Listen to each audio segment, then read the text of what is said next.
فهم المقاصد واستقى في قصة هي للمكارم تنتقى، أن الحياة تجارب ومواعظ، والنيل في طلب السعادة بالتقى، فاقرأ بها خبر الحياة السلام عليكم وعلي خضاب walaalahayna muslimiinta meel kasta aad adduunka ka joogtaan Ramadaan mubaarak. waxaan gudaha u galaynaa qisadeena maanta. qisadan ciwaankeedu waxa weeye ninkii karka aadka u xun uu ka soo baxayay. mid kamid ah culimada ayaa warinaya wuxuuna leeyahay wuxuu iiga sheekeeyay mid kamid ah macallimiinta wax ka dhiga machadyada cilmiga ah ee wadankeena, wuxuuna iigu dhaartay magaca Allah subhanahu wa ta'ala 3 jeer inaysan qisadan been ahayn. wuxuuna leeyahay waxdan ah kamalihi inaan been ku sheego. wuxuu ku bilaabayaa qisada sida tan: waxaan ahaa qof xanuunsan, mid kamid ah isbitaalada baan ku jiray. xanuun baa i hayay. anigoo isbitaalka ku jira ayaa waxaa la keenay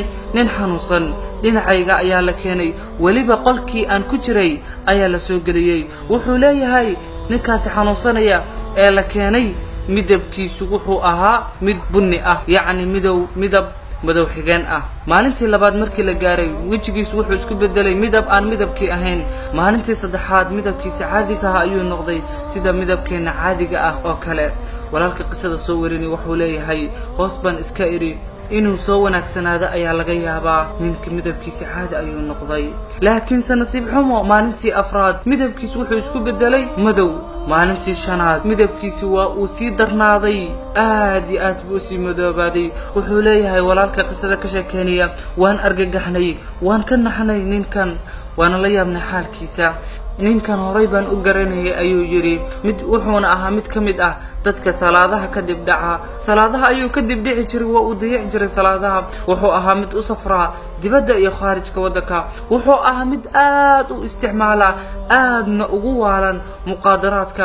la xawla walaa quwwata illa billah. waan u dhawaaday buu yiri, waxaan bilaaway inaan quraanka ku akhriyo. markaan quraanka ku bilaaway waxaa ka soo uriyay riix aad iyo aad u xun, aad iyo aad u badan ayaa ka soo baxaysa.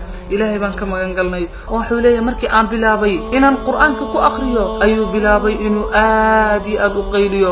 wuxuu ku qaylinayay cod aad u daran sidii qof waalan buu u qaylinayay. waan ka cabsaday buu yiri, waan ka fogaaday. qof kaloo kamid ah dadka xanuunsan oo qolka nagula jiray baa yiri kuwad quraanka.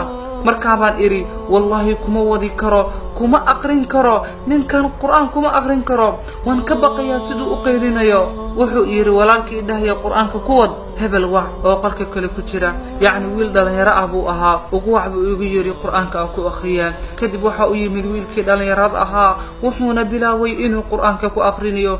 wuxuu yiri walaalkii qisada ka sheekeynayay markii uu wiilkii dhalinyarada ahaa uu bilaaway inuu quraanka ku aqrinayo, ninkii haddana cod aad u daran oo aan loo adkeysan karin baa ka soo baxay.